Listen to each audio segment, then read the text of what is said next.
প্রশাসনের নাকের ডগায় নিষিদ্ধ হলেও থামছে না মাটি খেকোদের দৌরাত্ম্য। রাতের অন্ধকারে কৃষকের স্বপ্ন মারিয়ে ফসলি জমিকে পুকুরে রূপান্তর চলছে দাপটের সাথে। আইনের তোয়াক্কা না করা এই ভূমিদস্যুদের থামানোর যেন কেউ নেই। চাঁদপুর প্রতিনিধি খোকন কর্মকারের তথ্য, চিত্রা ডেস্ক রিপোর্ট।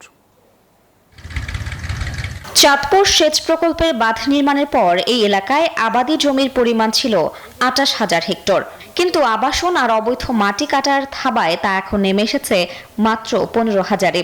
ফরিদগঞ্জের বিভিন্ন ইউনিয়নে এখন দিনরাত চলছে মাটি লুটের উৎসব। সেই মাটি যাচ্ছে ইটের ভাটায়।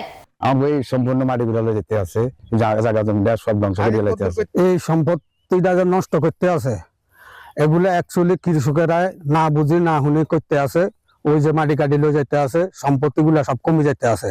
জমির উপরে টপ সয়েল সহ ৫ থেকে ৭ ফুট গভীর করে কাটার ফলে আশেপাশে কৃষি জমিও ভেঙে পড়ছে। এতে হতাশ হয়ে পড়েছেন কৃষক। যেভাবে নাকি আমাদের উর্বরা শক্তি মাটি উপরের মাটিগুলি কাটিয়ে নিয়ে যেতে আছে, পরবর্তীতে আমাদের কোনো গৃহস্থী কিছু হয় না। শুধু জমিই নয়, এসব মাটি বহনে ব্যবহৃত অবৈধ ট্রাক্টরে চুরমার হয়ে যাচ্ছে গ্রামীণ পাকা সড়কগুলো। স্থানীয়দের অভিযোগ, প্রশাসনের চোখ ফাঁকি দিতে কখনো দিনের আলোতে আবার কখনো রাতের আধারে সক্রিয় এই সিন্ডিকেট। আমরা ধান খেত লইয়া মনে করেন আমরা ধান খেতি করি, শেষ একদিন রাস্তাঘাটও শেষ।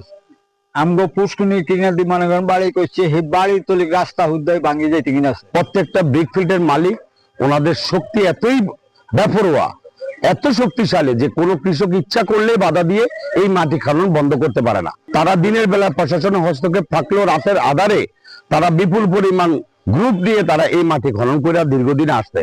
তবে অবৈধভাবে মাটি কাটা ও ট্রাক্টর চলাচল রোধে অভিযান অব্যাহত রয়েছে বলে জানান উপজেলা নির্বাহী কর্মকর্তা। যারা অবৈধভাবে যারা মাটির ব্যবসা করছেন তাদেরকে আমাদের জরিমানার আওতায় নিয়ে এসেছে, ৫০,০০০ টাকা অর্থদণ্ড প্রদান করা হয়েছে এবং ২টি ট্রাক জব্দ করা হয়েছে। কৃষি উৎপাদন ও ফসলি জমি রক্ষায় দ্রুত কার্যকর পদক্ষেপ নেওয়ার দাবি স্থানীয় কৃষকদের। Desk report, news 24।